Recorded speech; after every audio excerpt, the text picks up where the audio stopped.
clothes are here, but she's nowhere to be found. I do not remember her wearing that. She was wearing, like, white, wasn't she? Right. And do you really need to do that if you're kidnapping them? Paimon, what the hell happened to your glasses? Paimon doesn't want to be a detective anymore. What just happened? Paimon, why? Hey, what's going on, guys? I'm Naro, and welcome back to part 47 of Genshin Impact. And, I accidentally walked in on this and, got hit with the cutscene, so that's obviously going to be the next thing, which is going to be past me, and this is technically present me, which is future me at that point. Anyways, in the last part, stuff went down, a lot of bad stuff, and Lyney got accused and is being framed for murder and kidnapping.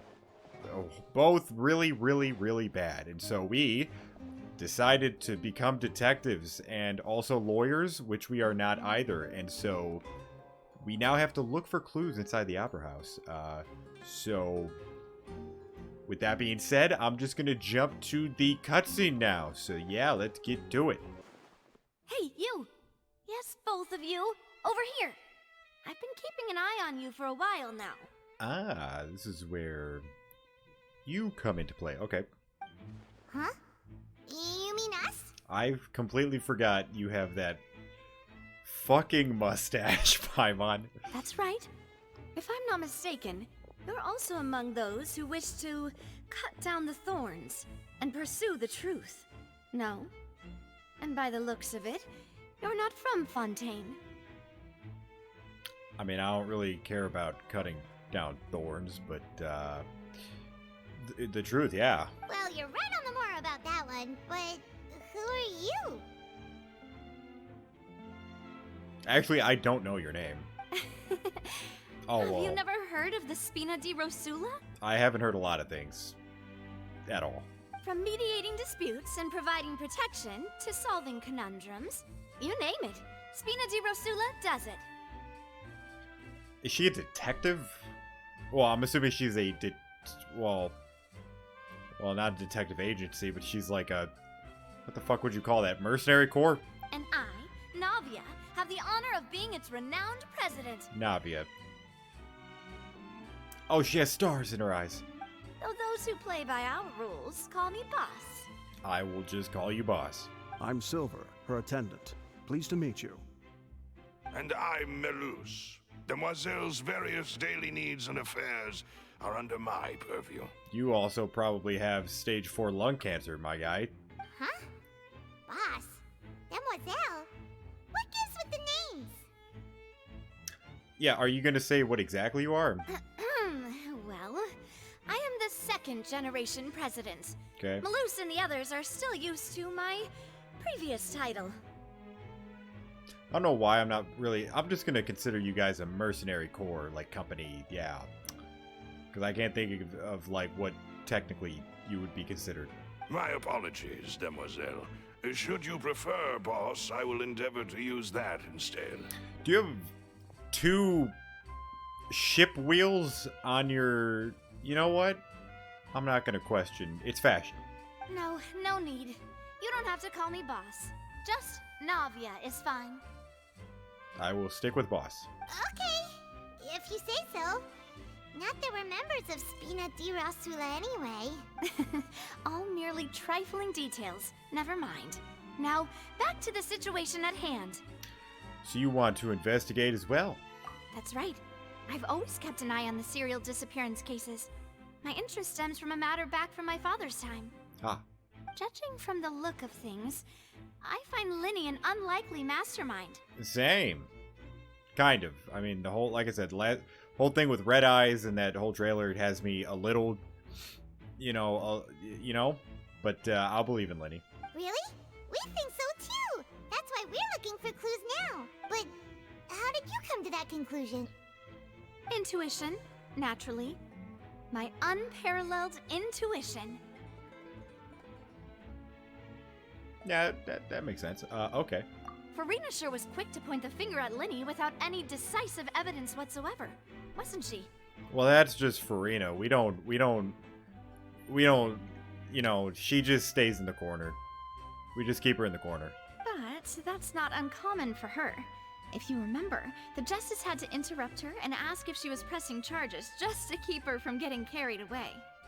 Again, Monsieur Justice puts her in a corner with a little hat that says dunce, you know, that's her. Anyway, a trial begins the moment someone levels charges. And, of course, there was no way Farina was going to back down in that situation. I really feel like we're gonna duel. I feel, unless when Child, like in the trailer, when he jumps down, I'm assuming that might be during our case. Sounds trial. more like you just don't trust the Hydro Archon. Well, what's your opinion? I must admit that she can be interesting at times, but liking her doesn't mean that I'll blindly agree with her. Well, when you put it like that. All right, I've answered your question. Now, it's time you answer mine. Did you already ask it? Because I was not paying attention. Wait a minute, did that answer count? Well, I say it does. But don't worry, you won't hear any pointless questions from me. You know what? Oh my god, I am... My brain, sometimes if I, like, oh man. The element. Why am I blanking on that element? Anyways, I haven't seen a character with that element in a hot minute. In your opinion, do you think it's right to treat a trial like it's an opera? No. Well? Well, there's no well, it's just no. Not always, no. And why would that be? Doing so makes it easy for the truth to fall by the wayside. Something serious like a trial shouldn't... Yes, exactly. Well... See, Silver and Malus? I told you they'd be different. You say that, but then, everyone's gushing over the whole Johnny Depp anyways. Most astute of you, demoiselle. I too think that the traveler's response was most excellent. To be fair, they did handle it very seriously, obviously, but it was televised for entertainment. No matter how wonderful the script or how fervent the audience's expectations may be, the trials that go on stage here must be based in fact. And if that can be done, boss, then... All right, that's quite enough, Malus. Anyway, I like your answer. You passed with flying colors. Cool. Now, I need to make some preparations, following which our joint investigation shall commence. You two shall be my assistants. Okay, I'm still mad that I can't remember the... Hydro, Pyro, Cryo, Dendro...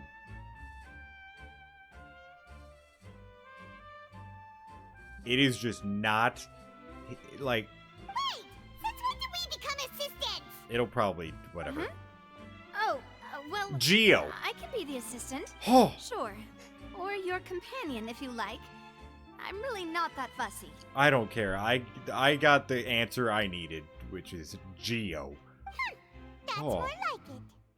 I think you're missing the point, Paimon. Paimon, I haven't been listening to you at all, because I've just been obsessing over what that element is called. And it is Geo, and I am happy. It seems you've already agreed then.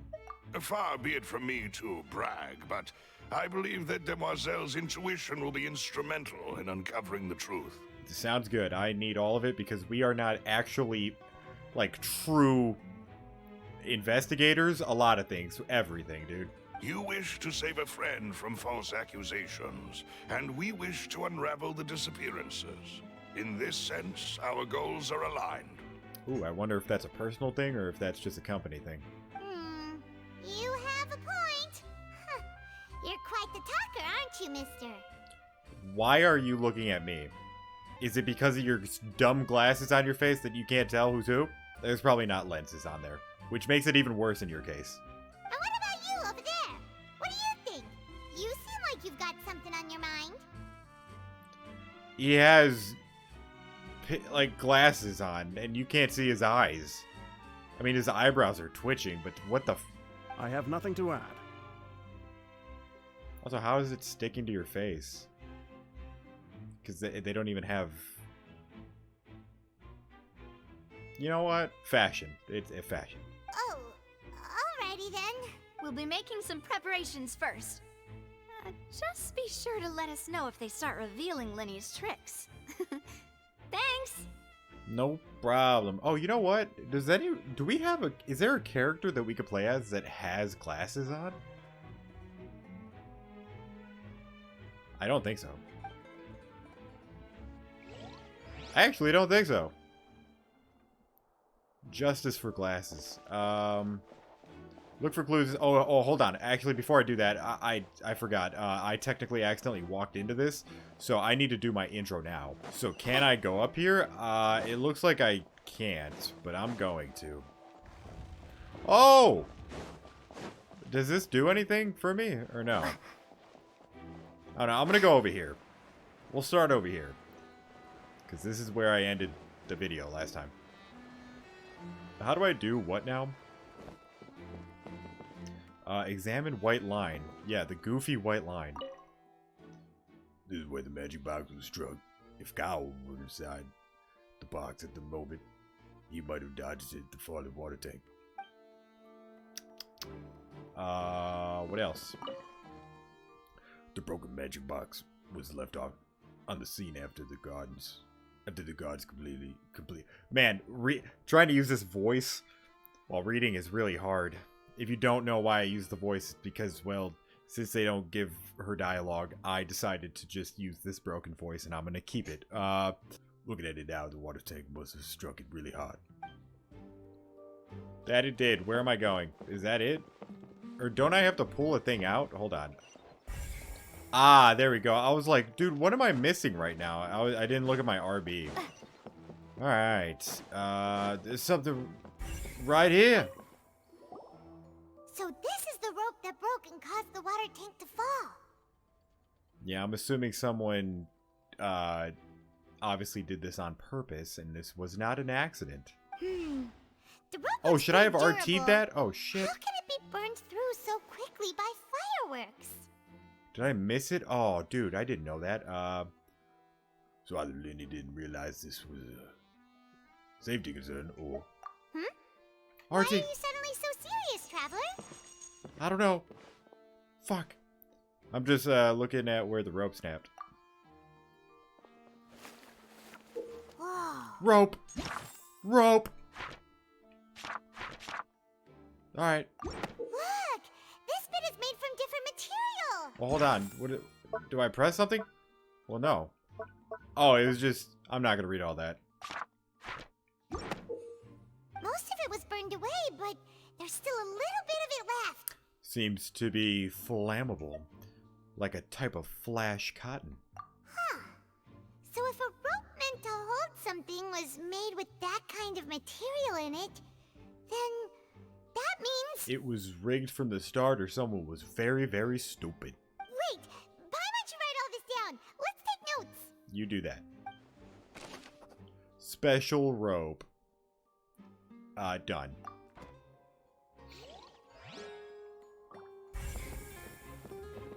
You there, my good sir. Maurice. Hello there. What are you investigating? Oh, this location has also been cordoned off because the Magic Troop members are currently considered prime suspects. The investigation team is still collecting evidence. The seats were all booked in advance, so we were able to deduce the missing woman's identity by checking the guest list. Could you tell us who she is? We're Lenny and Lenny. It's fine. They probably know. Sure, it's not like this is confidential information. Ah. We will publish it later anyway when we petition the public to help us find the missing person. Her name is Halsey. She's a painter from Fontaine who's made a bit of a name for herself. Apparently, she wasn't a regular at the Opera House, but she'd been feeling some pressure with her work lately, which made her decide to come see the magic show. That is so painful. Anything? Oh, it was the rope. Alright. The Magic Troop members all claim not to know her. We have looked into her social connections.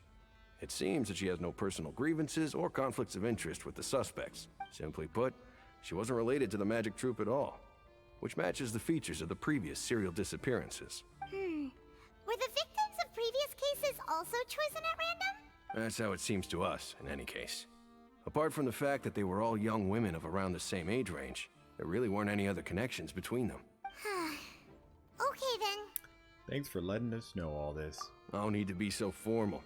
If you do happen to see the missing girl, please be sure to contact us. I will probably do that. It is of utmost importance that we get to the bottom of these disappearances. The person.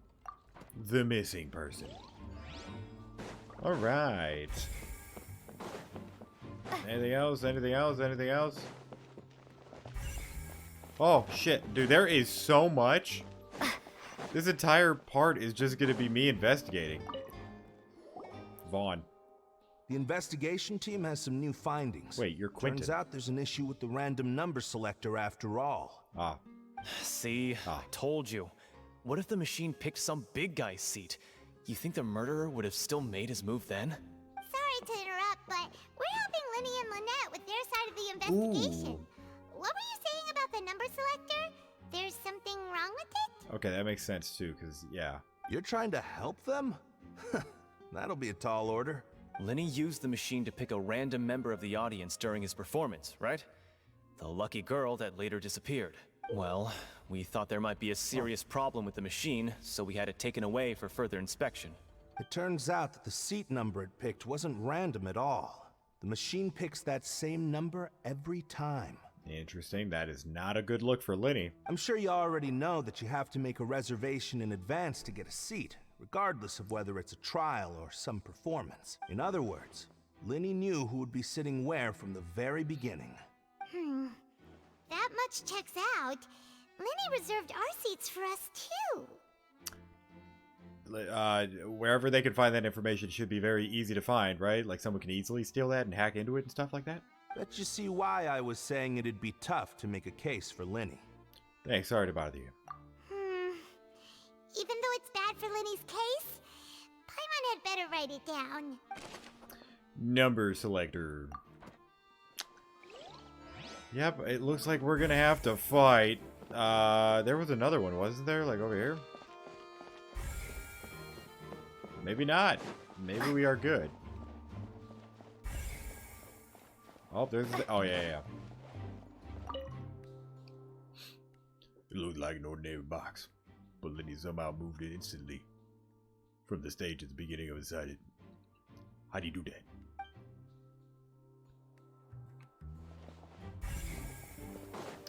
Oh my god, how many people are gonna... Oh god, this is gonna be horrible how many people I have to talk to. I see that you're investigating the area. Well, it just so happens that I'm interested too. Do you not? Oh, who are you? If you find any new and interesting leads, be sure to share them with me, alright? Okay, you sound very suspicious, like the killer. We don't have too many thoughts yet. Then why don't I tell you my hypothesis first? The way I see it. And I'll start it with that loud thud. That is it. The thud? Oh, you mean the sound that happened during the countdown? Yes, exactly. It wasn't terribly loud, but I suspect that most people heard it. It's just that everyone was awaiting the results of Linny's trick with bated breath, so no one paid it much mind. But now that the incident has happened, the thud has become an important clue. You're gonna have to elaborate. That makes sense. So, what do you make of it? I'm of the opinion that it may have been the sound of Linny's accomplice. Lynette, perhaps. Jumping atop the water tank, or something like that. And when the pyrotechnics went off, she cut the rope, sending the water tank crashing down. You're not helping. Like, that. You are very much against us right now. But wasn't the noise we heard too loud for that? Perhaps the balance wasn't right, leading to a particularly rough landing. Then wouldn't the water tank have started to swing a bit in that case? That is true. Oh, that's true. I suppose I must reconsider. That does remind Paimon, though. What was with that sound?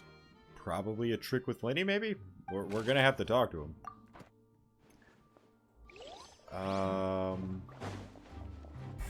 I'm assuming if you want me to go this way, I need to go and talk to people this way. You, Molly. Oh, hey, guys. Linny's still talking to the guards. It seems he'll have a lot of explaining to do. I think someone will be assigned to monitor us later, but that's alright. Is that it? That is not. Alright. Anything over here, guys? Nope. Alright, let's see if we got anything over here. I'm assuming you guys aren't, right? Alright. Then probably over here. Hey. Tristan? Sorry, but no one can freely enter or exit the Opera House at the moment. If you wish to leave, you must register your identity with us first. Oh, okay. I was like, I already left. No, we're not leaving. We're representing Linny and Lynette as attorneys, so we're investigating the case. Were you always guarding this entrance? Yes. After the Chief Justice gave the order, everyone coming in or out must undergo a strict inspection. So, the missing girl couldn't have left from here. At least, not from that point on. What about during the show? I doubt there was much opportunity then, either. Doubt isn't no. How can you be so sure, Well, because I was in charge of security near the entrance at that time. I hate to say it, but I get it. But when you got... Look, I'm not one to say things like this, but like when you look like that, it makes it very hard for me to take you seriously about being, you know, the police and take you for your word. I couldn't see Linny's performance from here, which was quite a shame. Just my luck. But still, I did not abandon my post. And I stayed put no matter how loud the applause was. If someone had so much as even approached the door, I would have noticed it, let alone if they had tried to leave. We Melazines are good at that sort of thing, you know.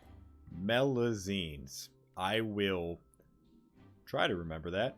But worst case, I will continue to call you guys ponies, which I apologize for. So, it's safe to say the girl couldn't have left through here. Alright, thank you for your help. This'll be useful info. Well, no, that's just the entrance. There might be other exits, but, We checked everything of note here at the performance venue. Paimon wonders how Linny's discussion with the guards is going. Let's check it out. Let's go see, shall we? Ooh, things are getting interesting, huh? We're about to see how magic is made. Ah, okay. I was like, this is not a time to be excited, Paimon. Understood. Then I will be going with you. Just so you're aware, I will be monitoring your actions and making notes as necessary. Very good. Thanks for being so agreeable. I'd pull a rose out of my hat as a gift for you if I could. You may spare the pleasantries. I'm just doing my job. He's like a hard pass. You've arrived. Who's this? The boss. Me? I'm Spina di Rosula's guardian angel. If you've got a problem, I've got the firepower.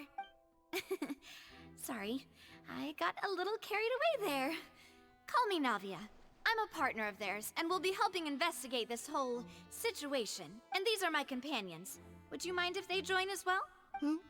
Fine by me. Oh, new helpers? I would be most grateful. Well, let's just say we're tagging along. It's not every day you get to see the secrets behind magic performed on such a large scale. Ah, so this is why you're doing it. For the secrets. I appreciate your kind interest. Come with me. We'll be heading below stage. Let's hope you guys can figure out whatever that noise was. Huh?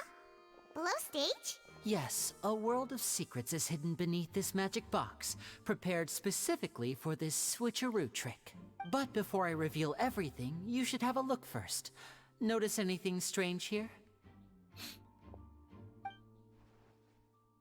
Are you gonna open it? I'm not trying to be dramatic. Remembering the details of a trick will help you understand the methods used to perform it more easily. Huh. Weren't there balloons and other decorations here? Where did all that go? Thought that was only on the other side. Ah, good eye. That said, you're still far from discovering the answer. The back door isn't the same. The back? You mean the inside of the door? What's different about it? Paimon didn't notice anything. Very good indeed. I thought you might not be able to catch that, given that you were sitting in the first row. The back of this door was patterned. Those patterns are now gone, replaced by a smooth wooden board.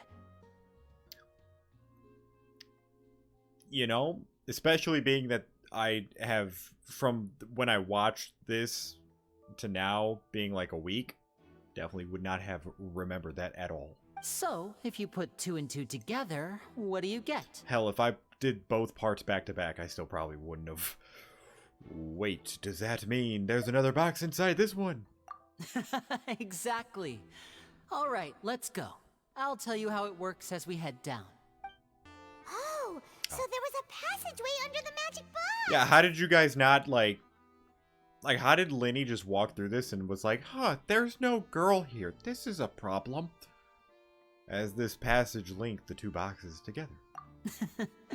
I knew you'd figure out most of it as soon as you saw this place. The 2 magic boxes are positioned right above the 2 entrances of the tunnel. See this flatbed trolley? Ah. The box with the lucky audience member in it would be shuttled over to the other side using the trolley. And you were just like, well, the show must go on, I guess. Because he was so confused, even though he would have known that she is not going to be on the other side. But there's also a vent right there.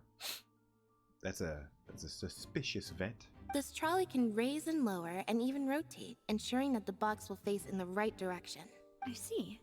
So that's the purpose of the box inside another box.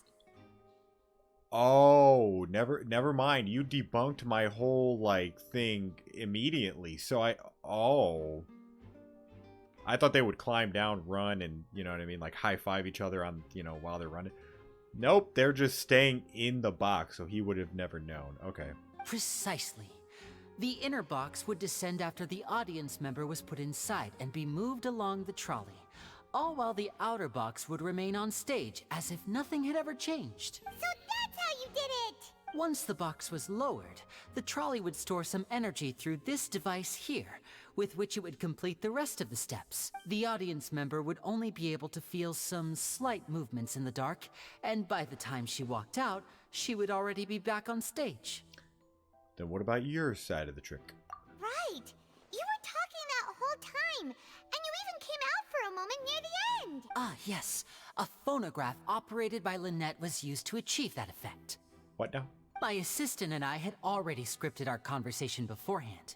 When the countdown began, I had already gone to the opposite box via a tunnel using that ladder.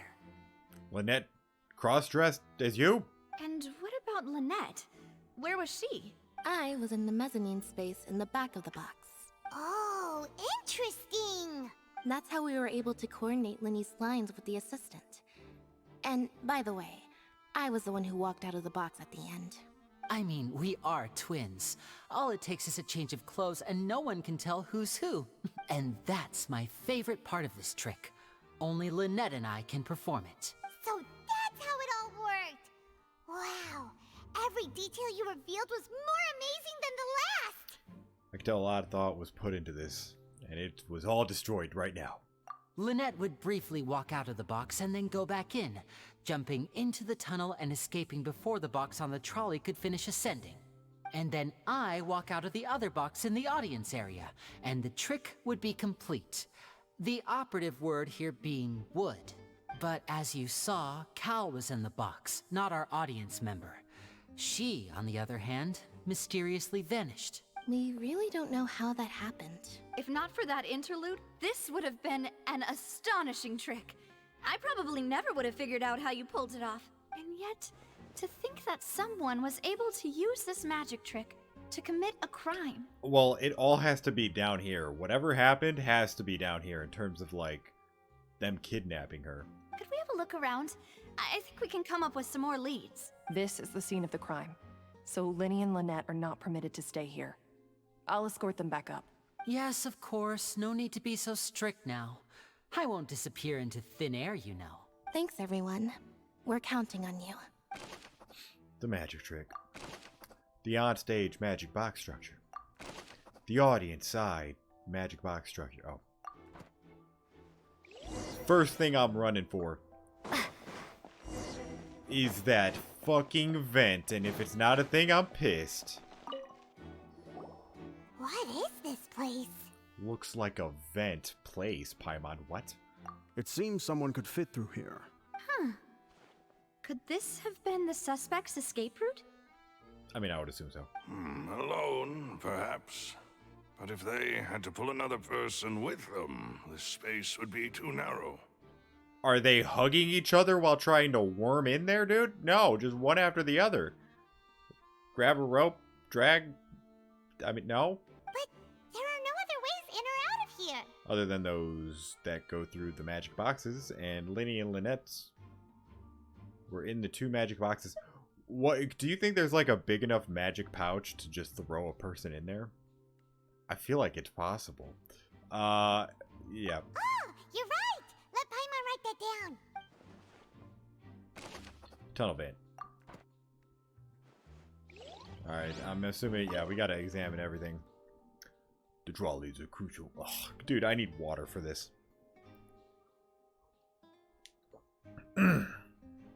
Gets the throat really, you know. The trolleys are crucial. Transported the magic box on the other side. The culprit must have used this to execute the plan. Paimon, you're not speaking. Whatever. Boxes. All kinds of problems and costumes are haphazardly stuffed inside. Oh, no. High precision is required to complete this magic show, and tracks are perfect for making the trolleys stay on the designated course. Oh, these are the clothes that the lady chosen from the audience was wearing, right? What? Her clothes are here, but she's nowhere to be found. I do not remember her wearing that. Linny didn't mention the guest having a wardrobe change. She was wearing like white, wasn't she? Right. And do you really need to do that if you're kidnapping them? Paimon, what the hell happened to your glasses? Ugh, this is so confusing. Paimon doesn't want to be a detective anymore. How, what just happened, Paimon? Why? I can't take you seriously. Your clothes. Maybe Paimon was saying something like during that time. She was like, "I'm gonna pop on these lenses." Huh? What's this? It's a hook thing, like grappling hook. Looks like a hook tied to the end of a rope. Huh? There's all kinds of odds and ends here. Linny didn't mention this earlier. Perhaps it was a prop for a different trick. But why would it have been left here? Why would it have been used here? A grappling hook. Whatever it is, let's make a note of it first. What else? Oh, a lot of shit. The floor is wet. Please be careful not to slip. Speaking of which, why would there be water here? Maybe for the trick? Oh, Paimon knows! It's one of those tricks where you pour water into a jug and then flip the jug over only for the water to disappear? Like, all the equipment down here isn't just for magic, right? I would assume it's for other stuff, too. And here's a broken vase. Huh. Did the trolley knock it down while moving? That can't be.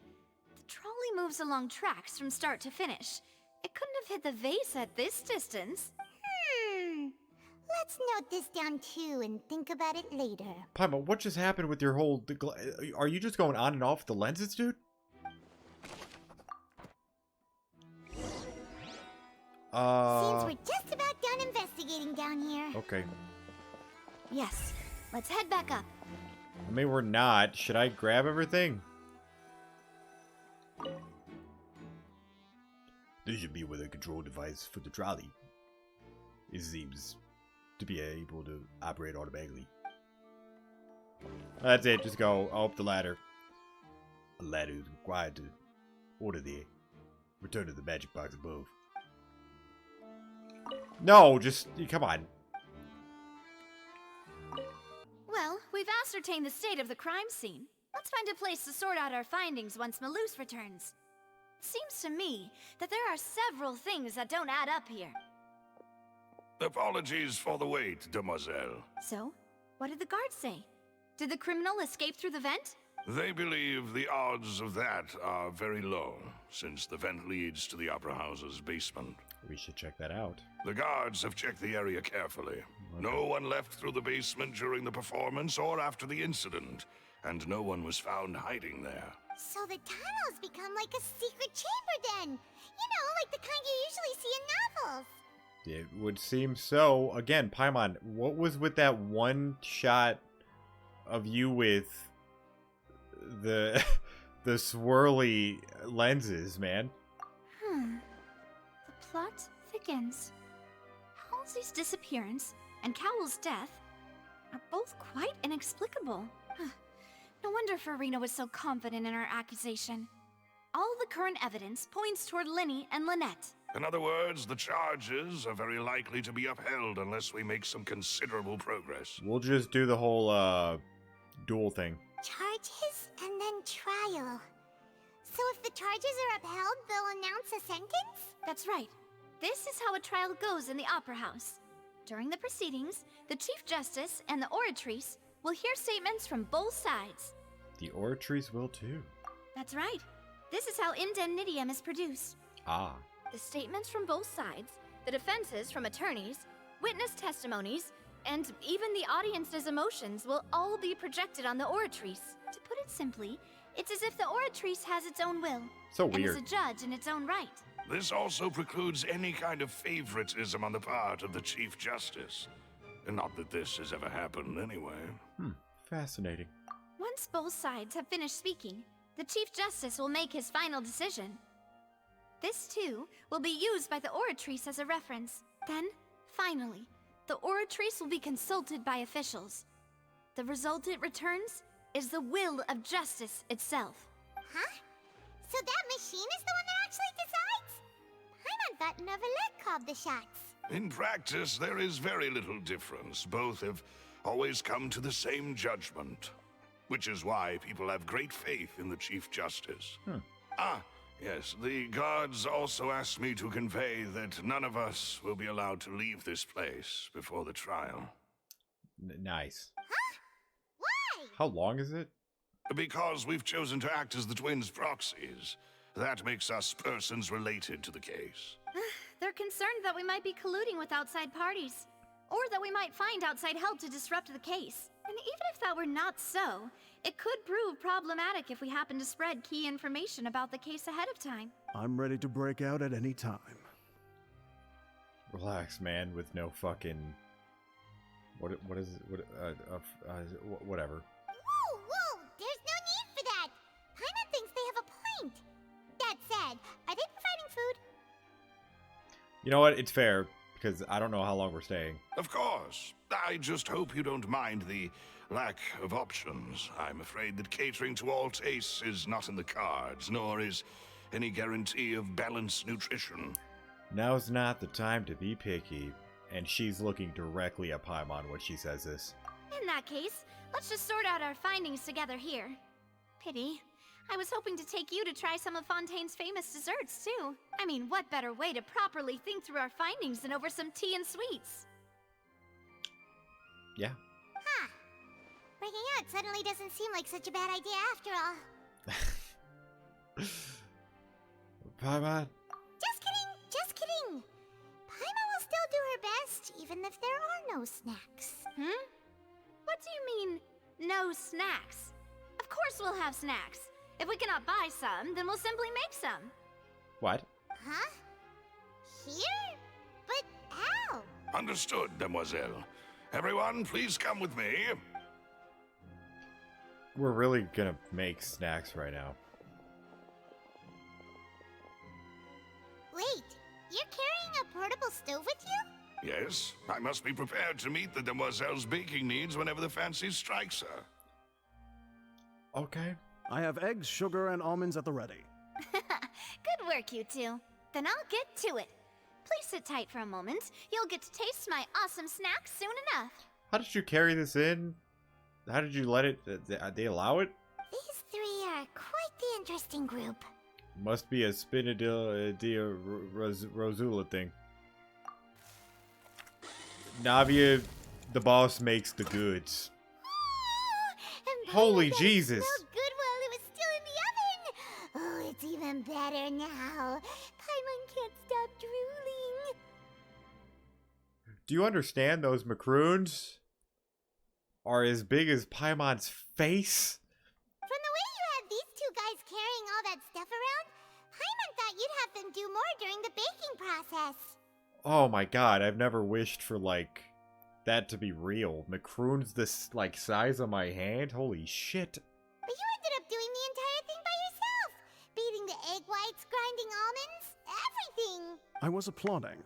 And I was giving encouraging smiles. That's not quite what Paimon meant, but okay. Paimon was just thinking. Aren't you worried about getting your fancy dress dirty, beating egg whites and baking like this? Well, I don't think it's carved in stone anywhere that fancy ladies can only read books, sip tea, ride horses, and play the piano. I just really enjoy making snacks. Don't underestimate beating egg whites, by the way. It's a real arm workout. You also need to beat them to just the right consistency, or your macarons will crack. Macarons? I've heard people say macaroons. Macaroons? Potato. Anyway, give these a try. Fresh out of the oven. There's 3 for each of us. I feel like 1 will be enough. Well, for me, not really. Based on like what I'm seeing, I could probably max like 6 of them, but Only 3? Paimon, it's 3. If you stack 3 up, they're probably taller than you. Well, eating too many sweet treats might send all that sugar to your head.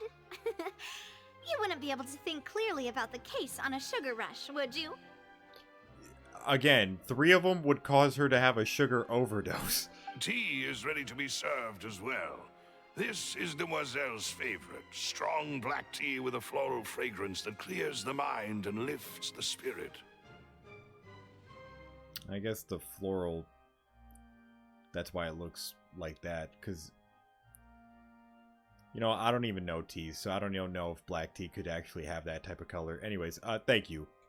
Why don't you take a break as well? I won't be the one to say that. No need for concern. I'm merely doing as I should. All right then.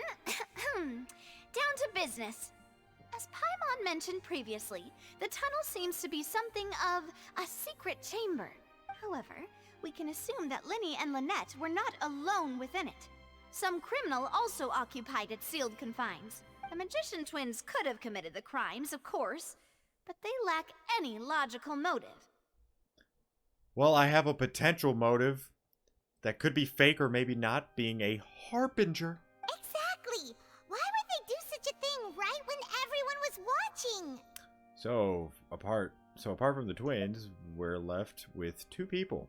The missing girl and the deceased. The flower vase and the thud we heard during the performance could indicate some altercation between Halsey and the criminal in the tunnel, resulting in the shattering of the vase, the discarding of her clothes, and her abduction. That actually makes a lot more sense. Okay. Perhaps the criminal thought that since she was chosen from the crowd, she would be too easy to identify if she was still wearing the same clothes. Paimon thinks that makes sense, but the real trouble is... There's no evidence that this 3rd person even exists. True. None of the clues we found thus far support the existence of this 3rd person, but the only people left to consider are both technically victims, whether it's the missing girl, Halsey, or poor Cowl. Huh. Could Halsey have secretly made modifications to the magic props in order to murder Cowl before making her escape?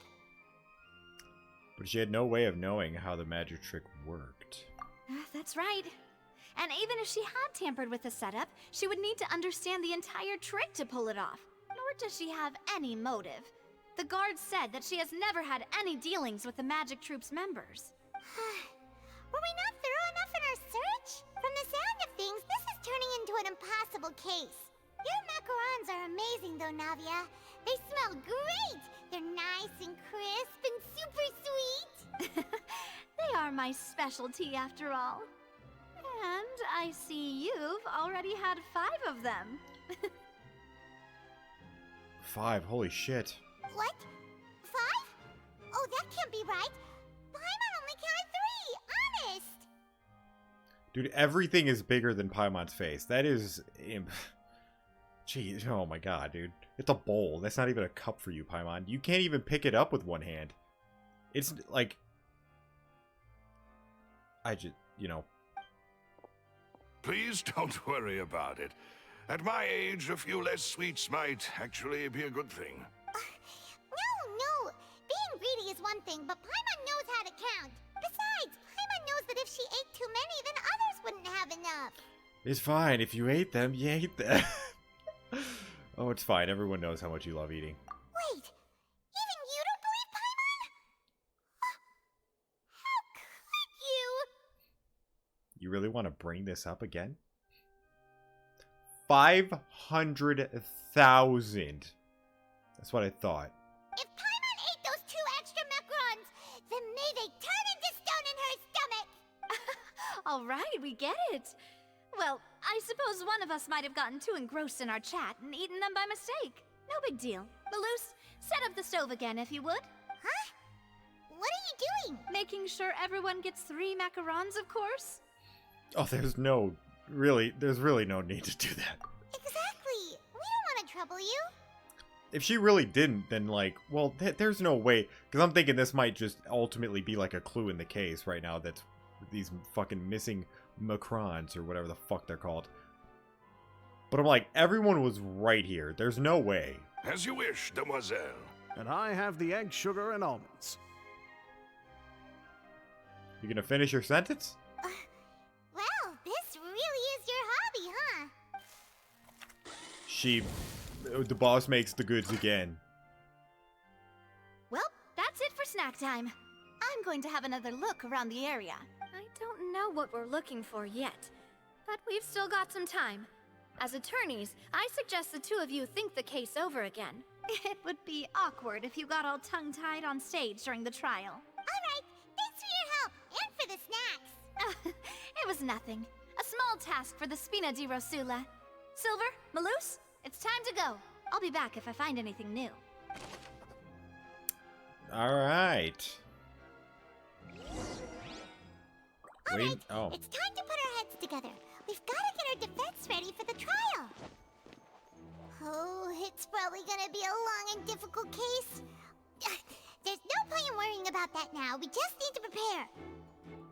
Here, take Paimon's notes. They should help you review the situation.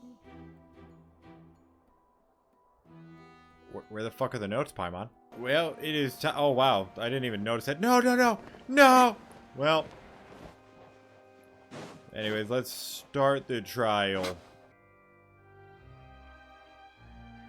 do we do? The whole situation is so confusing. Doesn't look like there's going to be a lot of people, which is kind of comforting.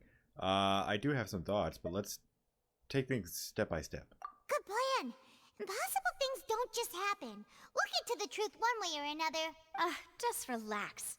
Even if everyone else suspects Lenny and Lynette, at least we will be supporting them from the stands. Besides, I doubt Farina understands any more about what happened than we do. Thanks, Navia. Well, we'll be going then. Best of luck to you. Paimon, take off the damn glasses. Just gonna keep them on, huh? Alright.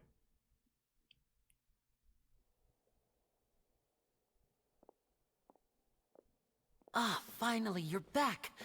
Well, how did your investigation go? Not great. To be honest, you might be disappointed. No. We're already very grateful that you were willing to help. Well now, don't you all look disappointed? Don't tell me that your investigation came up empty-handed. That was to be expected, of course. The guilty can never produce proof of their innocence. But don't let that stop you.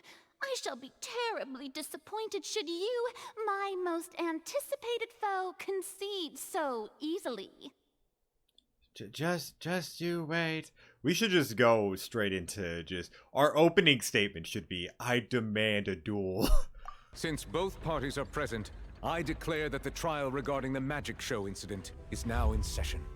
Firstly, there's a lot of more people. audience to understand the causes and results of the incident, could we please have Mr. Linney explain the trick? Yes, of course. I will explain while Lynette demonstrates on stage.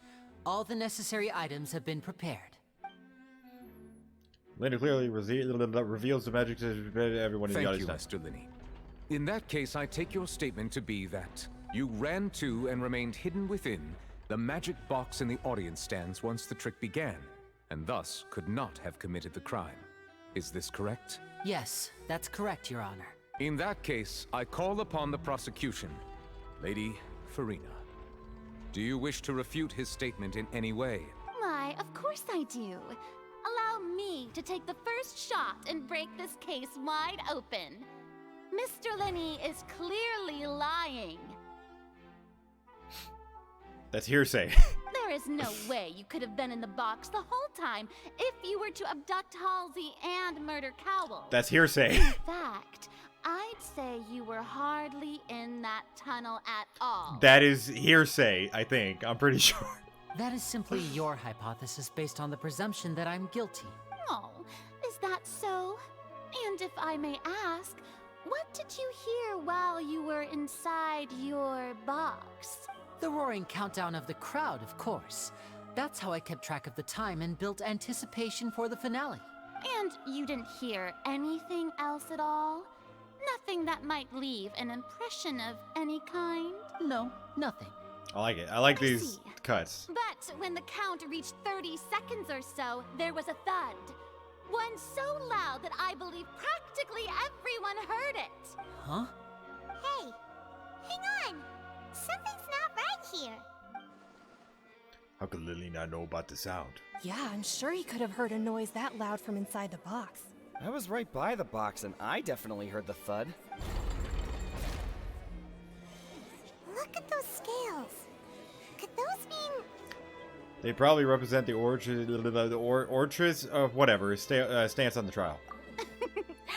Well then, ladies and gentlemen, allow me to use the words of the magician himself.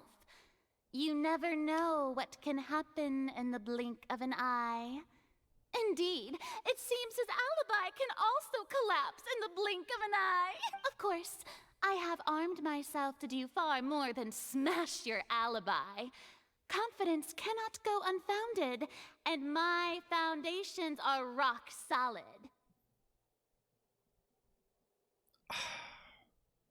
There's no one who stands you, right? I would hope not. I mean, you look cool, but that's about it. I'm sorry. You are just... It is painful. Tell me, aren't you and Lynette actually from the House of the Hearth? The House of the Hearth? What? They're Fatui? Oh, so maybe, actually. Huh. No wonder they did something like this. So the serial disappearances were the Fatui's doing.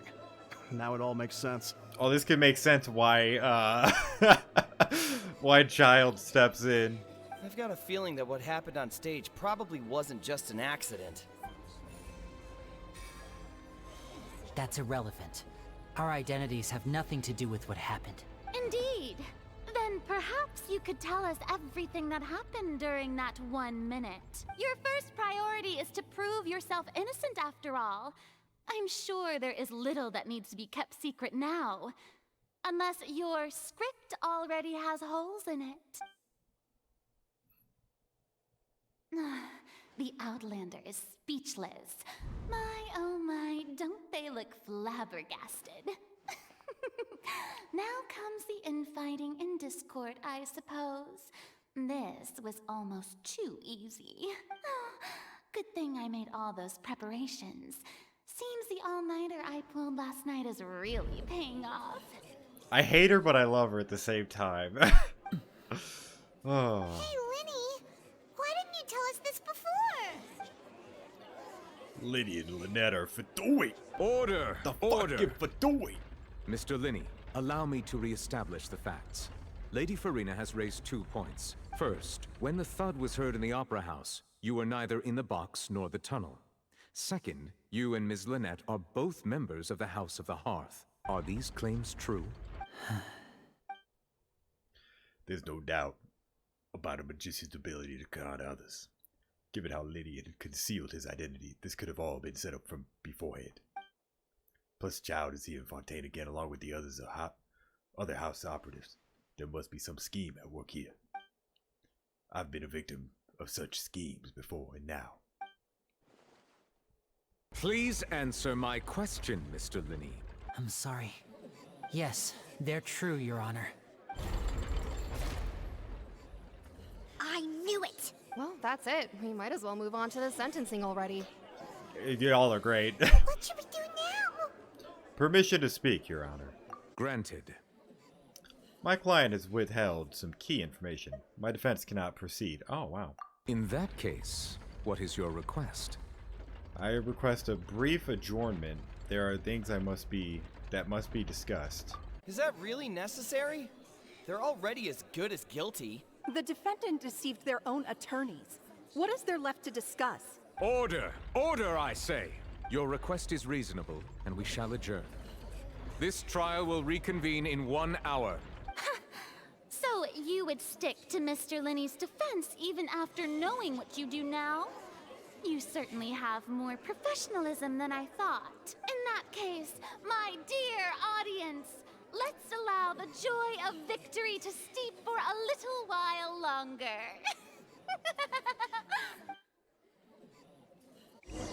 What are we gonna do? Are we gonna jump an hour or what? While the court is adjourned, meet with Linney and backstage in the Opera House.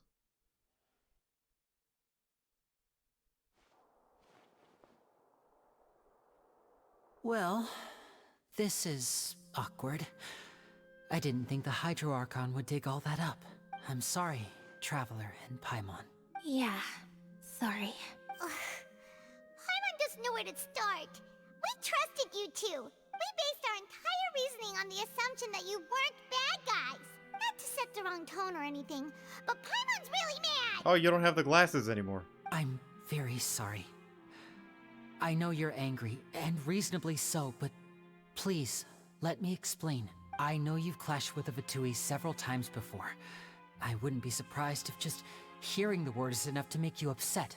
But our organization is very, very large, and the Harbingers have very different personalities and goals. Right now, we want to save people. As many as we can. That's right. I'm sure we're on the same page when it comes to this nation and the disaster that its people might face. I knew if it weren't for our respective identities, we could become good friends. That's why I didn't wish to flat out lie to you, but chose to hide some details instead. The truth is very important, but being completely transparent about everything would see us spending more effort than we need to. But how can we know this isn't all just another lie? Right. So, you be the judge. Heck, if I were you, I fear that I'd even struggle to trust me at this point. You met a Fatus who works as a magician, a trickster by trade. All by coincidence, too. But still, I'm asking you to trust me. I am no criminal. At least, not in this case. Sorry. Please forgive us. Well, you both say that, but... Explain the other issue first. Where did you actually go while the trick was being performed? Right. Let's hear your answer first, and no lies now! Of course. I'll answer any question you ask. We've been trying to find out how the Oratrice operates. We want to know why it has a consciousness. Why can it deliver sentences accurately? During our investigations, we learned that the machine's core is beneath it. From that moment on, Lynette and I have been designing this box swap trick, with the objective of getting close to the core. Is that why you needed a whole minute? That's right. In truth, the audience would take about 75 seconds to count down from 60, while I would only need 15 to get to the opposite box. Okay, actually, hold on. That actually puts it... Okay, so Red Eyes is probably, like, their boss, I guess you could probably say. So, at least with this, we don't have to worry about him actually being a murderer or a kidnapper, because realistically, he's probably not, now that that got outed, which is good. So, after jumping into the tunnel, I accessed the Opera House basement via the vent, and went to investigate the room in which the core is stored. That air vent was created during the construction of the tunnel specifically to execute this step. And what did you find? Well, nothing. As soon as I reached that room and was about to investigate, I heard someone's voice. Which should have been impossible, of course. I was quite certain that I was the only one in the room. Was it a woman speaking French, saying like, Vaucher? That voice seemed to recognize me and tried to speak to me. I chose to err on the side of caution and retreated the way I came. On the way back, I saw the broken vase and the clothes on the ground, but the countdown was almost finished, so there wasn't time to give it any thought. After that, the homicide occurred just as you saw. Well, that explains why you didn't hear the thud. But why do you want to understand how the Ortress operates? I heard the name and I still forgot. Because of that prophecy I told you about, of course.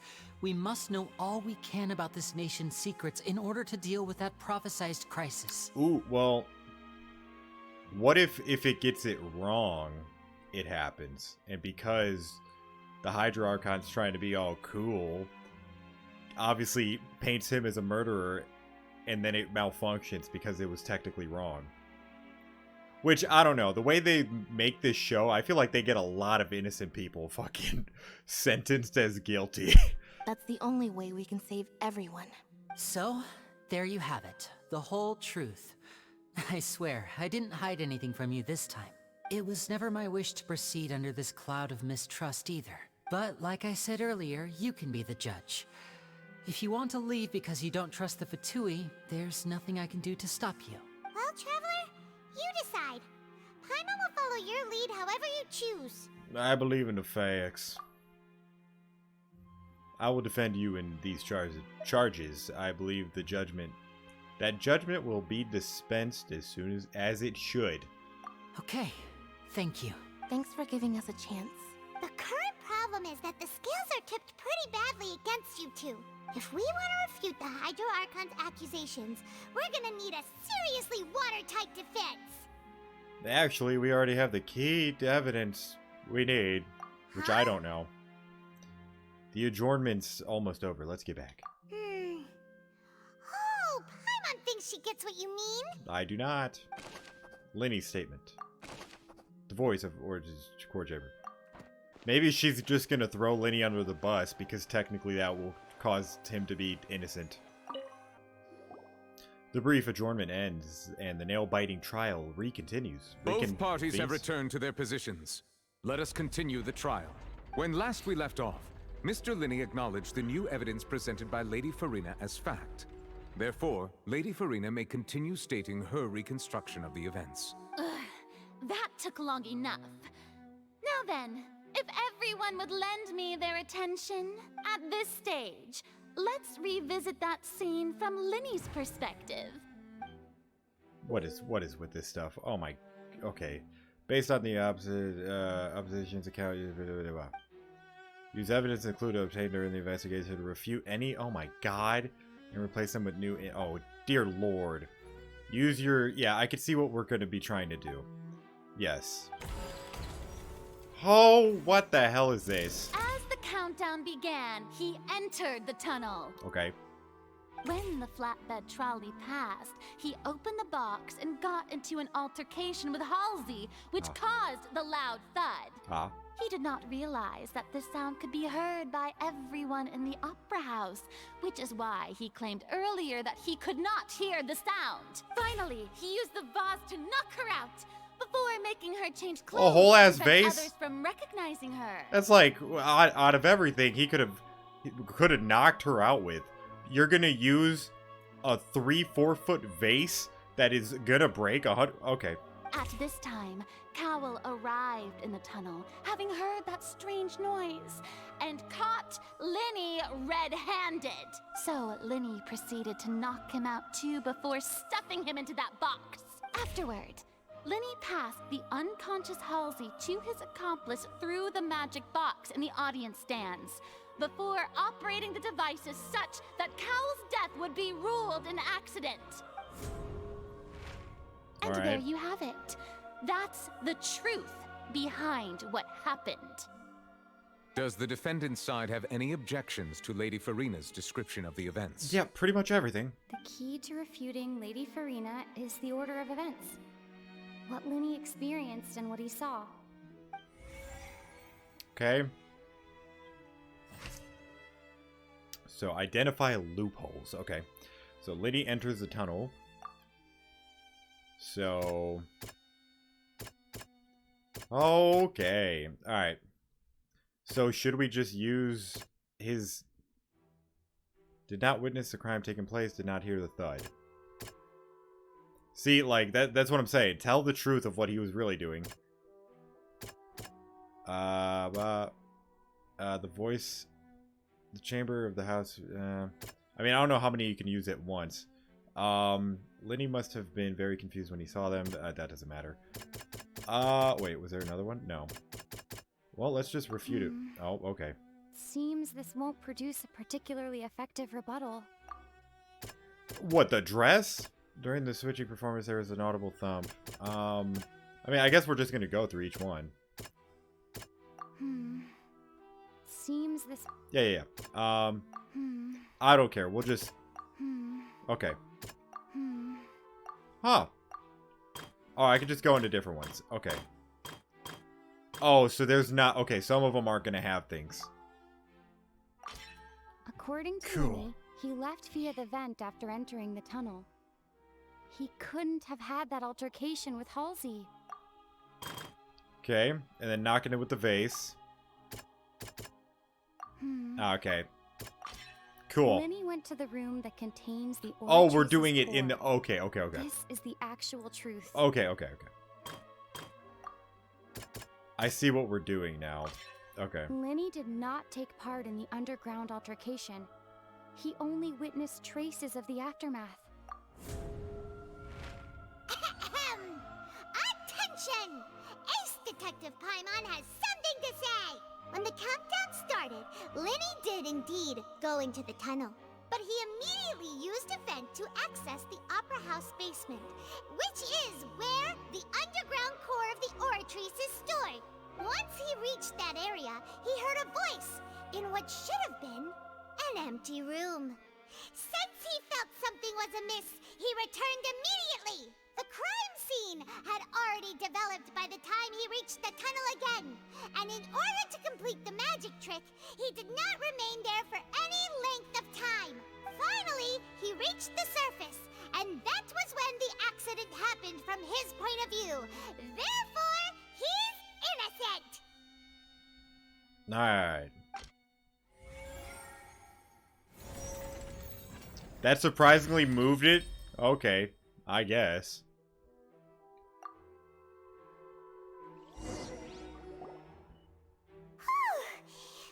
The glasses are back. Paimon actually managed to say all that. Oh, wasn't it awesome? It was good. I'll give you a crisp high five. In other words, you believe that he knew nothing of the incident? That's right! Moreover, I believe my opposition's reasoning is flawed. My reasoning? The onstage equipment was clearly tampered with in a premeditated fashion. However, you say that Cowell bumped into Lenny by chance. If that's the case, then if Cowell hadn't entered the tunnel, who was the entire setup meant to kill? Assuming that what you say is true, Lenny only needed to kidnap the young girl to cause a new disappearance case. What would the point of killing someone on stage be? Oh, they have a point. That's right, you tell him! And that's why they're partners of mine. They've managed to turn things around. Oh, well, your denial is very strident, I'll give you that. But what proof do you have to back your claims? Now, I might not know what strident means, but do you happen to remember how you refused Lenny's alibi initially? Refuted? Of course I do.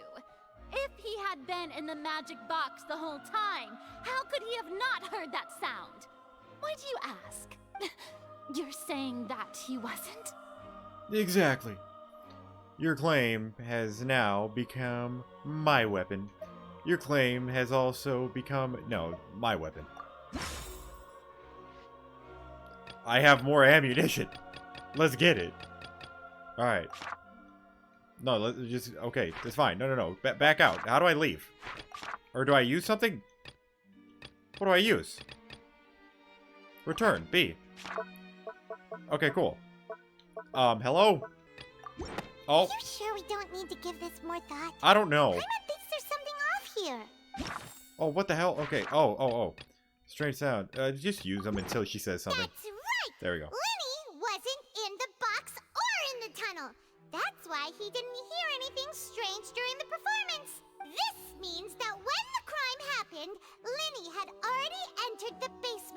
via the vent. The same clue you used to disprove his alibi has now become the best proof! How do you like that? Honestly, Paimon, you do your thing. Well played. To think you'd use such logic. Well then, if it wasn't Linny who committed the crimes, then who was it? The murderer was... Ah. I'll figure it out. The guard investigator reported the fireworks released near the end of the show ignited and burned through the ropes, and this caused the water flame to fall and cow in my box. If Linny is no longer under suspicion, the only other members of the troop would have been able to tamper with the ropes. Linny gave detailed accounts of how to trick and dispose of workers and using the box inside with the box across the via the tunnel, and Linny himself would use the tunnel to get to the outside. Having changed her outfit, Linny had right up there. The clothes belonged to Halsey, but the lady who went missing had found her in the tunnel, and the reasoning remains unknown. Who was the person who could have possibly committed the crime? Oh, for the final piece? Halsey is the missing person and an ordinary audience member. Or did she have her own scheme all along? I wouldn't think so. The deceased's name is Cowell, Linny's assistant. He would have been able to tamper with the equipment. Could there have been a third person involved? Is that really a possibility? Oh, select clue. Okay. Oh, what? Oh. The deceased's name Yeah. is Cowell. Oh, and then select clue. So, what? Did he just accidentally fuck up?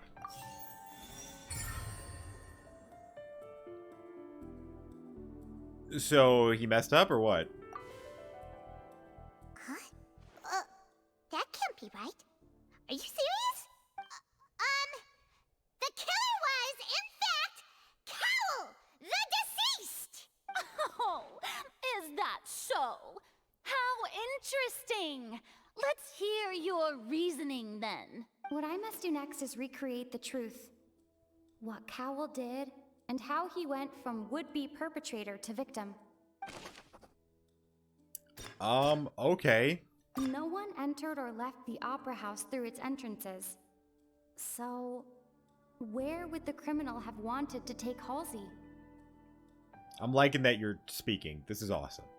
I love it. The deceased's name is Cowell, Linny's assistant. He would have been able to tamper with the equipment. I don't know. I mean, this is going to be a while. Linny was not in the tunnel at that moment, which gave our criminal ample time. The sound we heard may have come from a clash between the missing Halsey and the criminal. Halsey's clothing was in the tunnel, so there must have been some fear that she would attract attention. She would attract attention? It would have been tough for both people to fit into that vent. They would likely have bumped into Linny as well. That is true. The sound we heard may have come from a clash. We already used that one. No one entered or left the...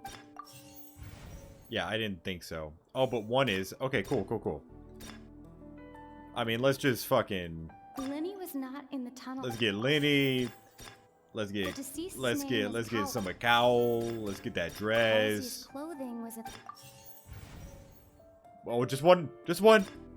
And it's this one. Tough for both people to fit into. It's not. The criminal must have understood the method of simply must have been. Did I fuck up? Leaving aside how he died, I'm not going to read the voice right now. All that matters is committed the crime at his disposal. The strange noise could likely have been found by Cowell and Halsey struggling. Linny was not in the tunnel 1 minute. This would have been given time for Cowell to bring Halsey out of the magic box in his audience stand, but according to the guard's testimony, no one entered or left the opera house, so even if he had taken her, there would have been no means of exiting. Exiting from the box would have been in full view of the audience, pretty much guaranteeing that they would be discovered. What's wrong, Traveler? Are you still having trouble figuring things out? I think I might have fucked up, Paimon. Where in the world would Halsey go? I see how it is. Am I really gonna So get a this was all defeated? just a bluff. And here I thought you had something to show for it. But it seems you're still far from the truth. Am I gonna get a defeated? Look, since we're at a dead end, why not consider a different track? Just like the trick as it transpired, the end result must have been utterly different from the magician's initial design. If only we knew how Halsey disappeared. Well, that would be nice, but the tunnel only has 3 exits, and none of them seem very likely. And it's not like this is a magic trick where you can just make a real live person disappear. You know, like you did from that water tank, Lynette. Magic escaping from the water tank. Wait, could it have been the water? Excuse my interruption, dear opponents, but do you not see that the crowd is growing impatient? There is no greater sin in this opera house than an awkward delay in the performance.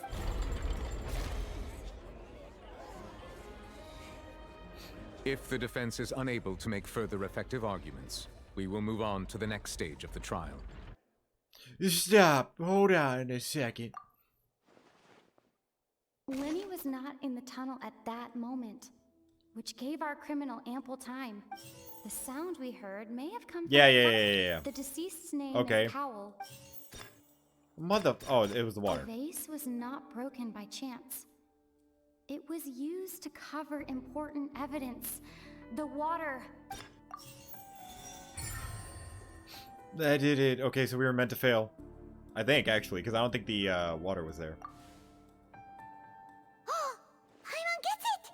It all comes together if Halsey disappeared instead of being kidnapped. Lynette escaped from the water tank, vanishing gradually and leaving only clothes behind. If there's a similar method where a person could be transformed into water... Oh, just a moment, please. I do hope you know how preposterous you sound at the moment. How could a person ever be transformed into water? This is reality we're talking about here, not some magic trick. I request that we examine Kyle's personal effects. We might find something there. Must we really? I should think that of anyone. Your friend Linny already knows this truth very well. Magic tricks are ultimately just illusions and misdirection.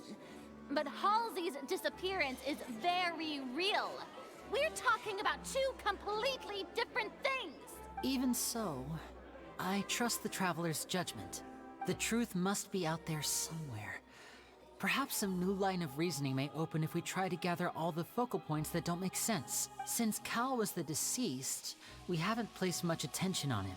But given that we aren't making much progress with the case, it wouldn't hurt to have a look at his belongings, would it? People really do come up with all sorts of harebrained schemes when at the end of their rope. The way I see it, your suggestion that we broaden the scope of our investigation is nothing but a tactic for stalling the trial. Nevertheless, I believe that this is a reasonable request on the part of an attorney. Since the trial does indeed appear to be at an impasse, I believe that additional evidence may help us make more progress. Guards, please step into the lounge and examine the personal effects of the deceased, Cowell. The guards return. We are still examining the items, but we have already made critical progress that we feel must be shared with everyone post-haste. We discovered several test tubes of fluid within Cowell's baggage, each labeled separately. The notebook in his backpack claims that these fluids are... water from the Primordial Sea. The Primordial Sea?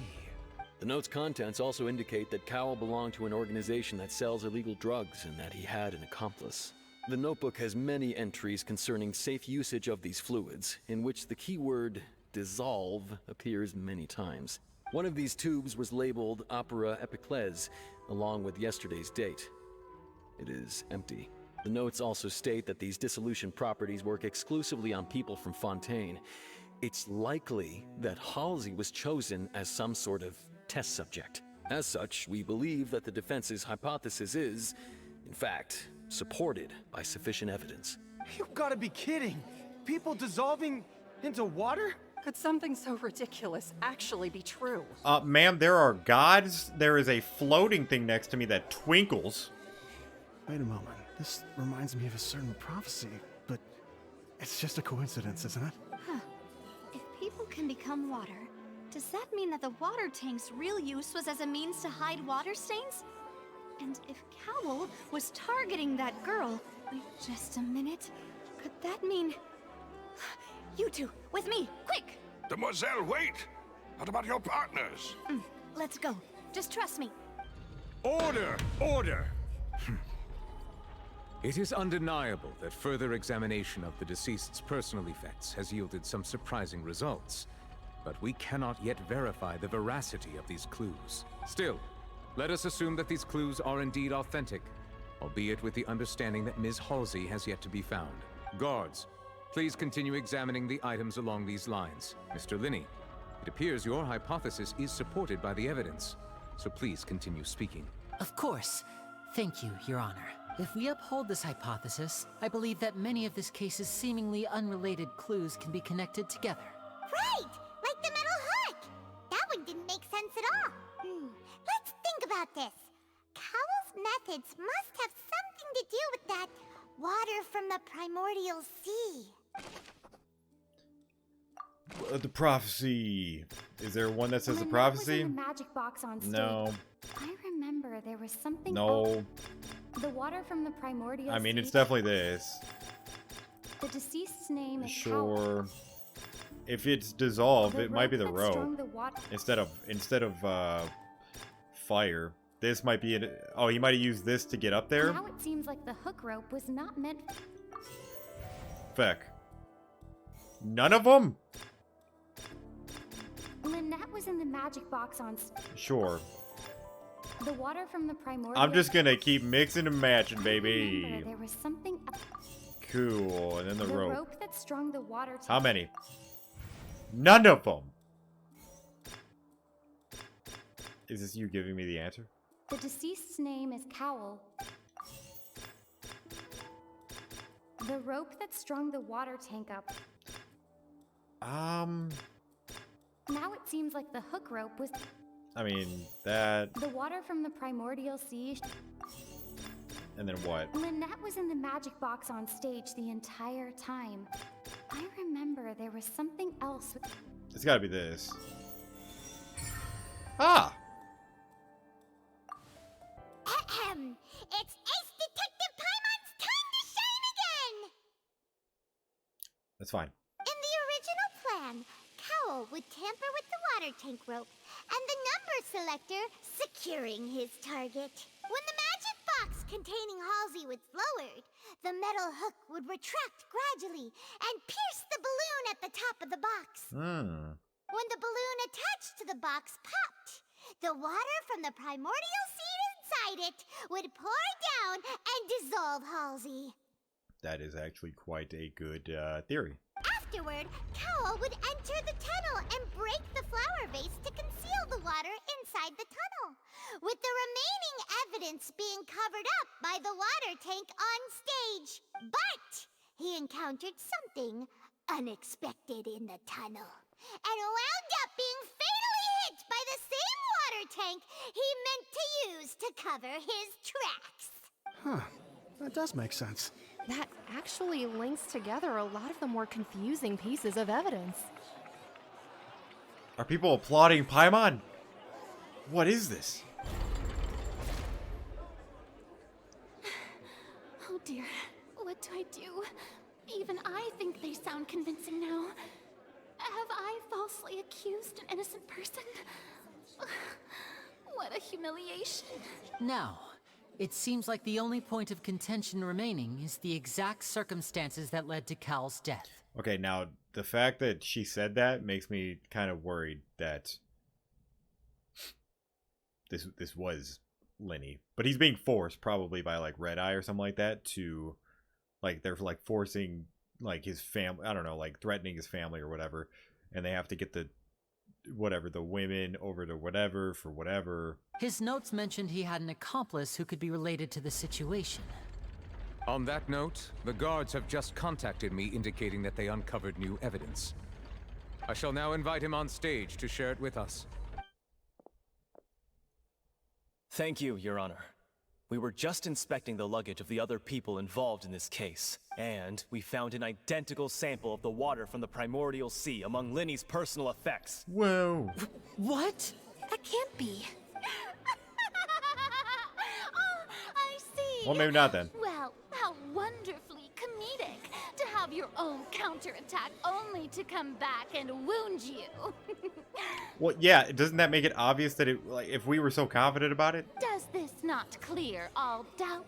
My dear citizens, my loyal audience, allow me to present my reasoning and bring this performance to a swift close. Lord. Linny did not need to take part in the dissolution of the young woman at all. Indeed, he did leave the scene via the vent. Having made modifications to the props beforehand, his accomplice Cowl then caused Halsey to vanish using the water from the primordial sea. But upon his return, in cruel avarice, Linny desired sole credit and prepared to do away with his partner in crime. Ultimately, he knocked Cowl out, and the tool meant to cover the crime up also became a murder weapon. Now, as much as I regret having come to such a viciously straightforward conclusion, it does seem that the famed Fatui is quite the cold-blooded and ruthless organization. Am I right, Mr. Linny? I mean, no. We've used up all the evidence we collected. There's no way for us to make a rebuttal here. Is this the end of the road? Ah. Oh no. Paimon can't think of anything either. It doesn't look like there's any way around this. Duel. Seems using the water as new evidence was too good a move. Why did this have to happen now? I think we've all seen enough now, and we have ample witnesses to my flawless reasoning. I believe this is indeed the finale. Now then, my good, there's one more. noble Chief Justice, should we not, in your view, Excuse me, everyone, but I must interject. Miss, I must ask you not to shout and to respect the ongoing legal proceedings. Oh, come on. Don't be hasty. I have a good reason for interrupting, you know. Now, would anyone here like to take a little break from all this debate and see a little magic? I'll show you an amazing trick. One that can bring a young woman who has disappeared back in the flesh, right before your very eyes. Please, do the honors, Mr. Linny, if you would be so kind. What in the world is she saying? No offense, miss, but miracles like that are beyond my scope as a magician. Come on now, don't be silly. Magic is all about misdirection, isn't it? It often conceals the truth while presenting a fascinating illusion. But once everyone believes the illusion, can't magic reveal the truth to them once again? And wouldn't such a trick be the most marvelous finale to today's performance?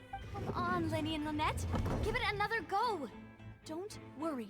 Spina di Rasula has made the necessary arrangements on your behalf. What is happening? But, as the magic makers and stars of the show, I think I should leave the final performance to you. I understand.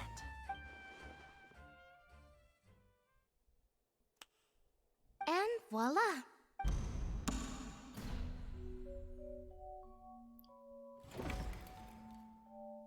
Whoa. Sorry for the interruption. Wait, isn't that Halsey? So the whole thing about people dissolving wasn't true after all? To be clear, I'm only here because this person told me that if I testified, the merit of doing so would lessen my sentence. Ah. I was hiding outside this room listening to the proceedings because I was afraid that I would be the one put on trial. I was just feeling happy that no one had noticed me. And then before I knew it, she caught me. That'll teach you to underestimate us three. Where should I begin? I'm sorry. I'm the one who killed Cowl. I admit it. What? Why? Firstly, my name isn't Halsey. It's Lillian. and I'm originally from Mondstadt. You give me a vibe of Mondstadt. I heard that Linny's show was gonna be a real thriller, but I missed the chance to buy a ticket, so I stole one. That's how I make a living. I steal stuff here and there. And I'd never been caught before. But I was noticed at the harbor a few days ago, and I barely got away. Lenny was the one who caught me in the act. Oh! Hey, no wonder you look familiar. So you were the thief. Liddy even mentioned that you were pretty skilled. Well, and I thought that would have been the end of it, but then the number selector chose me. He even mentioned the Fortress of Meripede. That's a prison, isn't it? So you can imagine how shocked I was. I thought he was onto me for sure. So I played along with the show while looking for an opening to flee. But then I got water poured on me for no reason, and then someone jumped into the tunnel to nab me. I wasn't going to take that lying down, so I knocked him out and stuffed him into the box. There was nowhere to run from there, though, so I had to change my clothes and hide in a box containing performance costumes. I slipped out after the first guard arrived at the scene and continued hiding inside the opera house. Can a person even hide in there? If they practiced hand concealment, probably. A professional thief could make it work. But I swear I didn't know that the water tank would fall down. Really, I swear it. Had I known that, I wouldn't have put him in the magic box. I may be a thief, but I'm no killer. Well, that makes everything pretty clear now, doesn't it? Yeah, now it's time to refute the Hydra Archon's previous reasoning. This time, we need to tell the entire story from Lillian's perspective. We don't need to do this. There's no need for this. So Lenny dropped down. It should be nothing, right? Technically. But instead of that now, I don't even know what to... What would we even put for... I mean, I don't care. I know, it's not. Is it the random number? No. Okay. The strange Oh, my bad. Is it number selector? It's not. Is it anything? I don't think it's gonna be anything. Yeah, okay. Alright, so she... Okay, come on. The water? The flower vase was not broken to cover anything up, but was smashed during the struggle between Lillian and Cowell. And then she got dressed. Lillian was afraid that she would be recognized if she left, so she changed clothes and hid, biding her time. That's it. And it's Ace Detective Paimon time! I'm so tired of you, but go for it. Having been selected out of the blue, Lillian panicked. Her panic only intensified after she entered the tunnel and had water poured on her head. So she kicked the door open, producing the thud we all heard. Hearing the commotion, Cowell leapt into the tunnel, only to discover that Lillian had not dissolved. He did not know that Lillian was not from Fontaine, but was a thief who made her way in by stealing a ticket. That's another thing I forgot, that only people from Fontaine disappear. Mistakenly believing that the water from the primordial sea needed time to take effect, he tried to force Lillian back into the box. The two broke the flower vase during the struggle, but Lillian came out on top, knocking Cowell out and putting him in the box. With no way of escaping, she changed her clothes and hid in the costume trunk until the performance ended.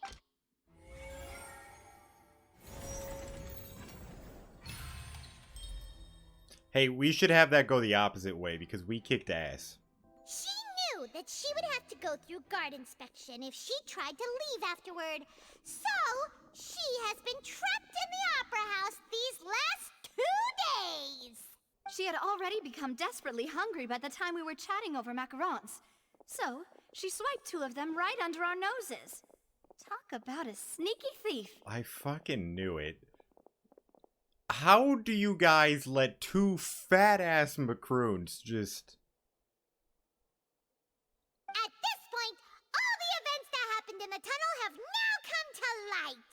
Ah, so that's the whole story. Bravo! Bravo! Now then, Lady Farina, do you wish to speak against the defense's statements?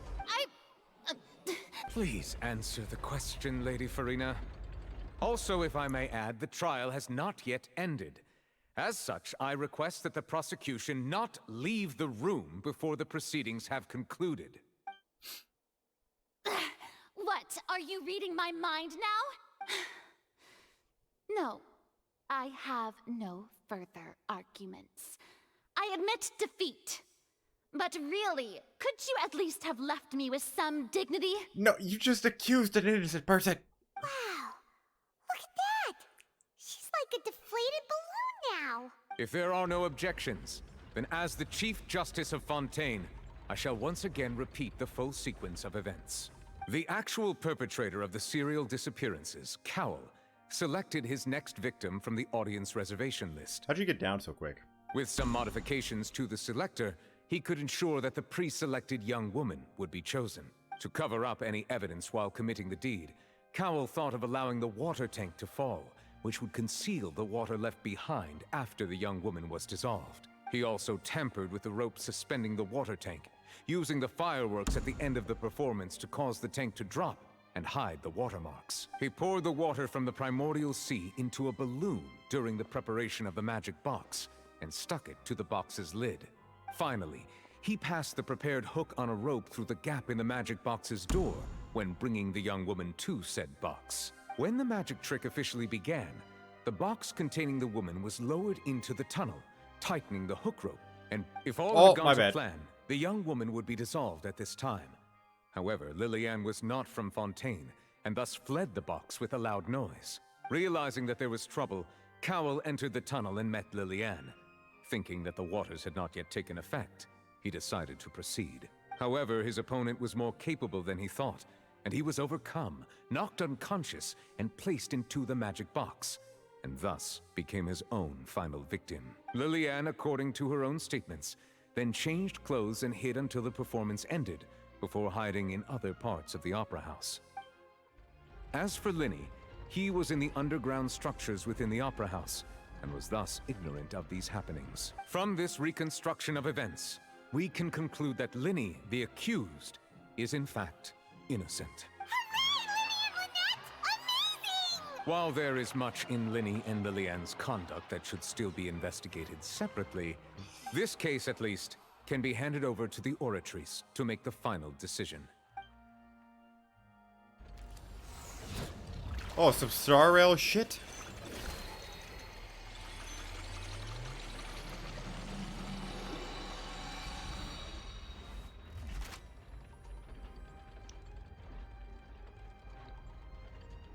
As such, Linny and Lynette are officially declared not guilty.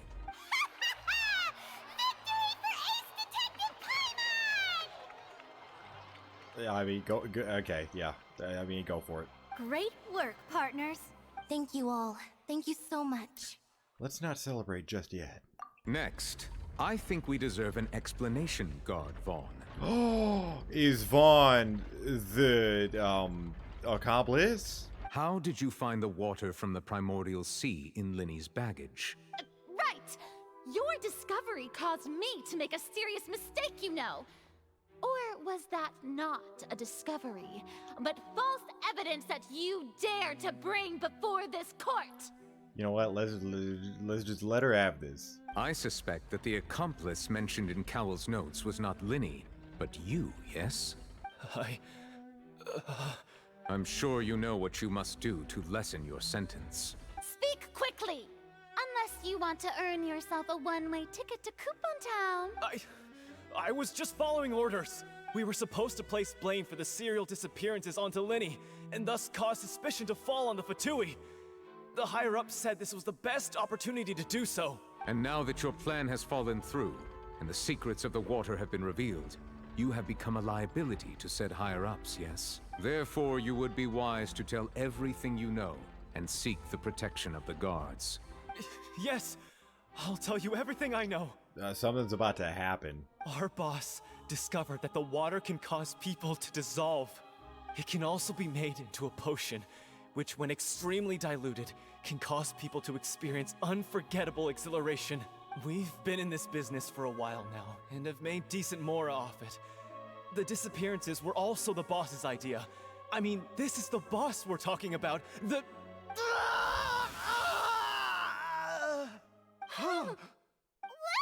He's gone. Oh, I think I probably said the same thing. And now he can no longer talk. Such ruthlessness. I shouldn't have expected any less of them. An outrageous act. All present, please submit to inspection immediately. Oh, even the robots. However, nothing is found at the scene apart from the liquid left behind after Vaughn dissolved. So, we're just going back now? The problem seems to have been solved for now. We're not needed here anymore. I mean, that is true. That's true, but... Traveler, Paimon, please wait. Dead. She turns away. Lenny... I know you may not want to speak to me right now. Maybe you don't even want to look at me. But still, let me thank you again for defending me to the end. Even after you learned that I'm a member of the Fatui. I just didn't wish to see anyone falsely accused. I just wanted to be sure that we're square. I guess. But regardless, I'd like the opportunity to set things straight. I didn't approach you with any ulterior motives or ill intent. I've spoken to you as myself, just plain Linny this entire time. As for why I'm a Fatus, it's because the goals of the House of the Hearth align with those of an orphan like me. That's all. That was how Father, who you might know as the Knave, approached recruiting us back then too. The Knave? The one who controls the House of the Hearth? She's your father? Is that Red Eyes? That's right. And since we're here, I was wondering, would you mind hearing a story? It's about my past. Sure, give me up to speed. Back when our parents first died, Lynette and I were left wandering the streets. To survive, I took to surreptitiously observing an older street performer who did magic. It took me several days to figure out how he pulled off his amazing tricks. I took my sister through several streets until we found a crowded corner, and we began to perform magic tricks there. To my surprise, we proved to be pretty popular, and we could at least stop worrying about where our next meal would come from for a time. But I didn't want my sister to remain a street rat together with me forever.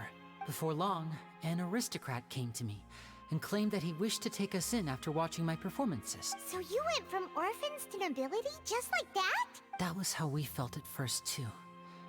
As if fate was on our side and we could say goodbye to those painful days. But I gradually discovered that while we were called foster children, he was really after my talent for magic tricks.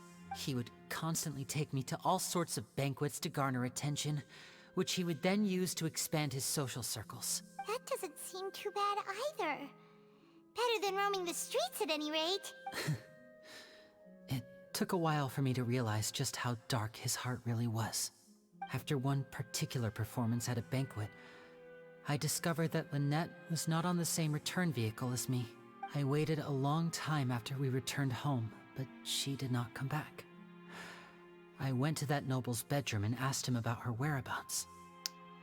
Let's not get dark, please. The answer he gave me was, she caught the eye of the most eminent person at the banquet, so I sent her over as a gift. I mean, you'll be able to perform your magic regardless of who your assistant is, yes? Oh no. So he was gonna... But wouldn't Fontaine's laws deal with such people? As far as outsiders are concerned, this is a relationship akin to adoption or foster care, and they have their ways of escaping the eye of the law. Villains, so that's what they're after. I managed to ferret out the location of the mansion of that so-called eminent person, and hurried through the night. But by the time I leaped over the walls, avoided the guards, and made my way in...